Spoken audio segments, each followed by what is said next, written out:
Hello दोस्तों, आज मैं आप सभी के बीच में एक महत्वपूर्ण वीडियो लाया हूँ। यह वीडियो एग्रीकल्चर से संबंधित है, तो मैं चाहूँगा कि आप यह वीडियो लास्ट तक ज़रूर देखें।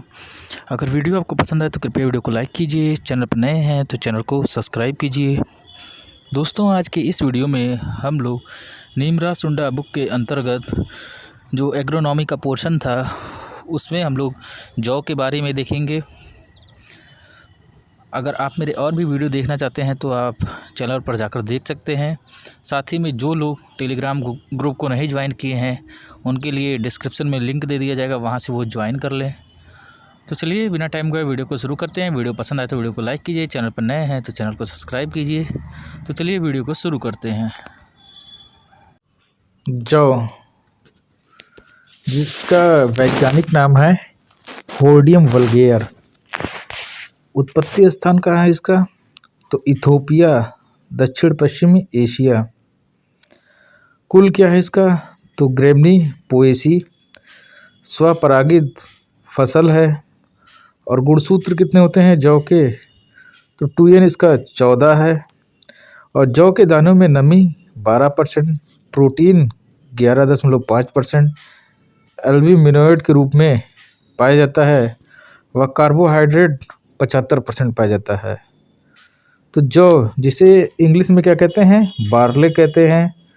और होर्डियम वल्गेयर इसका वैज्ञानिक नाम है। उत्पत्ति स्थान इथोपिया, दक्षिण पश्चिम एशिया।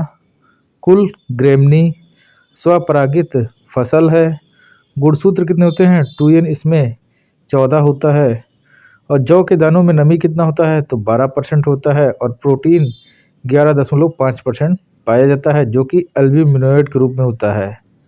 और धान में जो प्रोटीन है वो ओराइजिन के रूप में होता है। और गेहूं में ग्लूटीन प्रोटीन पाया जाता है। और कार्बोहाइड्रेट कितना होता है जौ में? तो 75% पाया जाता है। अब दाने को क्या कहते हैं? तो जौ के दाना जो है उसको हम कैरियोप्सिस कहते हैं।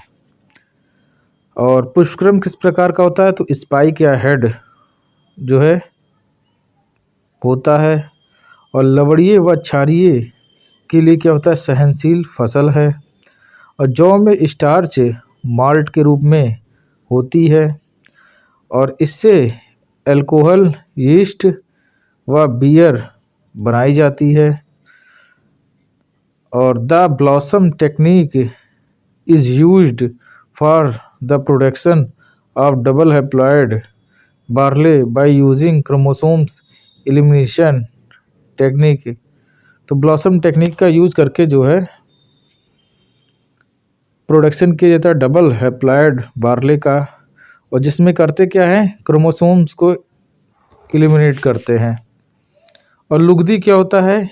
एक क्रूड लोकल बियर है और जो बनता है किससे? शोर बार्ले से और राइस इन हिमाचल प्रदेश में इसको बनाया जाता है। तो दाने को क्या कहते हैं इसके? कैरियोप्सिस। पुष्पक्रम को जो है स्पाइक या हेड कहते हैं। लवणता व क्षारीयता के लिए सहनशील फसल है। और जौ में स्टार्च किस रूप में होता है? तो माल्ट रूप में होता है।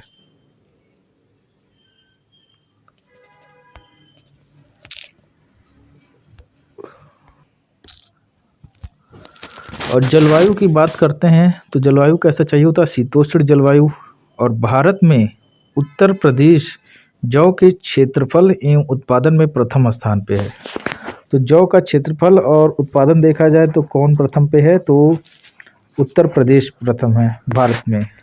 और जलवायु कैसा चाहिए होता है? तो शीतोष्ण चाहिए होता है। अब जौ में जो है 3 प्रजातियों में जो है इनको बांटा गया है। एक आता है होर्डियम वल्गेयर, और दूसरा आता है होर्डियम डिस्ट्रिकॉन, और तीसरा आता है होर्डियम इरेगुलर्स। होर्डियम वल्गेयर जो है आपकी, यह 6 पंक्तियों वाली जौ है। और सभी 3 स्पाइकलेट उपजाऊ हैं। और 6 अलग अलग पंक्तियों में स्पाइकलेट को राचिस के चारों ओर एक समान दूरी पर व्यवस्थित किया जाता है। और सभी पुष्पक्रम में लेमा पर हुड यानी कि एवेंस होता है।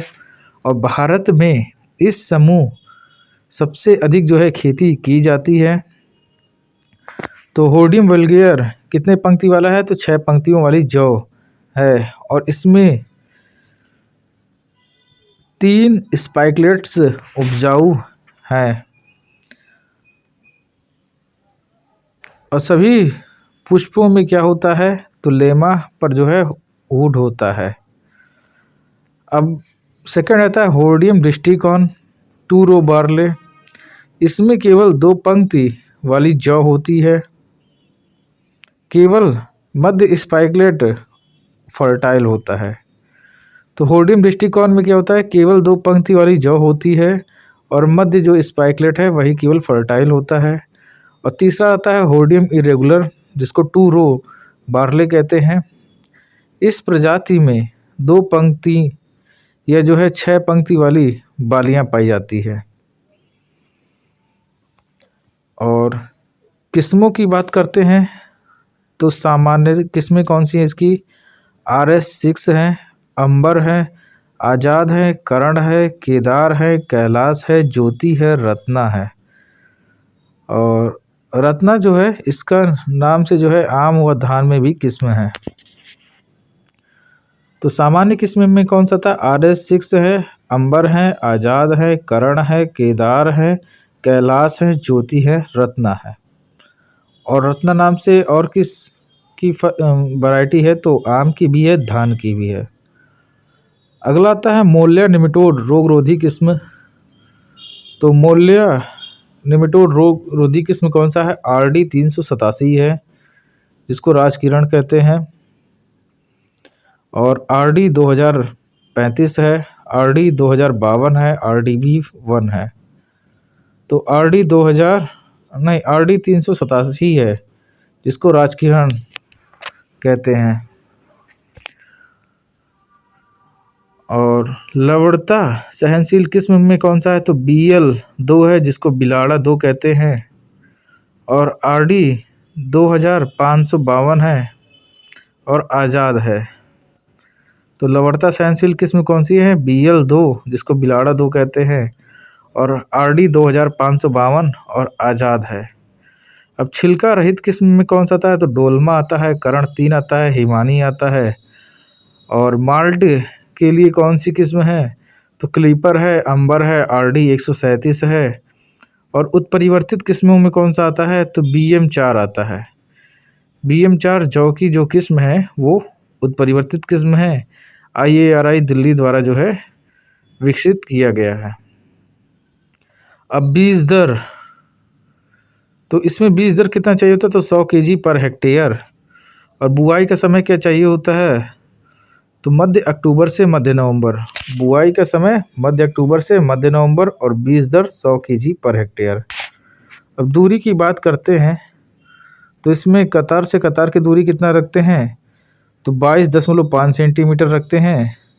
तथा पौध से पौध की दूरी कितना रखते हैं? तो पौध से पौध की दूरी जो है 10 सेंटीमीटर रखते हैं। और NPK की बात करते हैं तो इसमें 60-30-20 kg पर हेक्टेयर लगता है NPK। और असिंचित क्षेत्रों में सभी उर्वरकों की पूरी मात्रा बुआई के साथ देते हैं। और अधिक उत्पादन हेतु गेहूं, जौ, बाजरा की फसलों में जो है थाई यूरिया घोल 500 ppm यानी कि 0.5 ग्राम पर लीटर पानी की दर से जो है फूटान के समय या फूल आने पर जो है छिड़काव करते हैं। और खरपतवार नियंत्रण की बात करते हैं तो गेहूं की फसल में खरपतवार नियंत्रण के लिए जो प्रयोग करते हैं ठीक उसी प्रकार इसमें भी करते हैं, अर्थात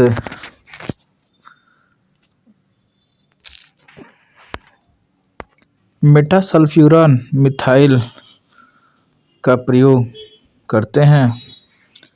और उसके बाद रोग, तो रोग में कौन सा आता है? तो आवृत कांडुआ आता है, कवर्ड स्मट आता है।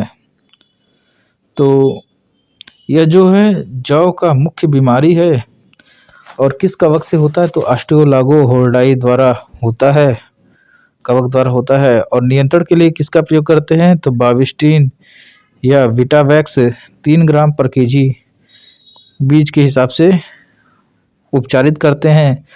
और दूसरा था धारीदार रोग जिसको स्ट्रिप डिजीज़ कहते हैं।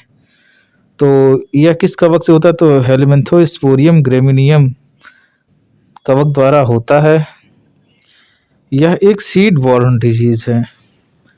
और नियंत्रण के लिए किसका प्रयोग करते हैं? तो कैप्टॉन का प्रयोग करते हैं 3 ग्राम प्रति केजी। और अगला आता है मोलिया रोग, जो किस सूत्रकृमि से होता है? तो हेट्रोडेरा एविनी सूत्रकृमि से होता है। नियंत्रण के लिए फसल चक्र अपनाएं और मोलिया रोग रोधी किस्मों को अपनाएं, जिसमें RD 387 आता है जिसको राजकिरण कहते हैं, RD 2035 आता है, RD 2052 आता है और RDB 1 आता है। और तीसरा आता है ब्लॉच जिसको पर्पल ब्लॉच कहते हैं। और यह किस कवक से होता है? तो हेलमिंथोस्पोरियम स्पीसीज कवक से होता है।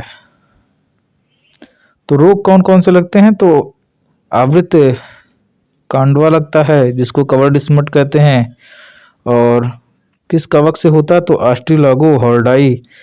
और उसके बाद धारीदार रोग लगता है जिसको स्ट्रिप डिजीज कहते हैं, तो हेलमिंथोस्पोरियम ग्रेमिनियम नामक कवक से होता है। और मोलिया रोग लगता है जो हेट्रोडेरा एविनी नामक सूत्रकृमि द्वारा फैलता है। और ब्लॉच आता है, तो ब्लॉच में कौन सा है? हेलमिंथोस्पोरियम स्पीसीज नामक कवक से होता है। और मोलिया रोग रोधी किस्म कौन सी है? तो RD 387 जिसको राजकिरण कहते हैं, और RD 2035 है, और RD 2052 और RDB 1 है। तो दोस्तों, ये था आज का वीडियो। अगर वीडियो आपको पसंद आए तो कृपया वीडियो को लाइक कीजिए। अगर चैनल पर नए हैं तो चैनल को सब्सक्राइब कीजिए।